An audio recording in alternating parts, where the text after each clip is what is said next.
நீங்க யாரையுமே நேத்திக்கு பார்த்த மாதிரி இன்னைக்கு அவர் இருப்பாரு ஜட்ஜ் பண்ணாதீங்க. ஓஷோ கிட்ட ஒருத்தன் கேக்குறான், நீ ஒரு 3 வருஷத்துக்கு முன்னாடி பேசும்போது அப்படி சொன்ன, இப்ப நீ வேற மாதிரி சொல்ற. ஆமா.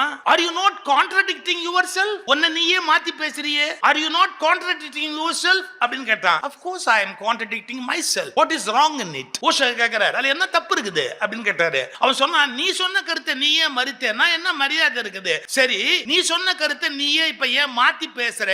Why are you talking like that ன்னு கேட்டான். அவர் சொன்ன பதில் ஆச்சரியமான பதில். I am changing my ideas because I am alive. நான் உயிரோடு இருக்கிறேன். அடுத்த வார்த்தை சொன்னது செருப்பால் அடிச்ச மாதிரி ஒரு வார்த்தை சொன்னார்.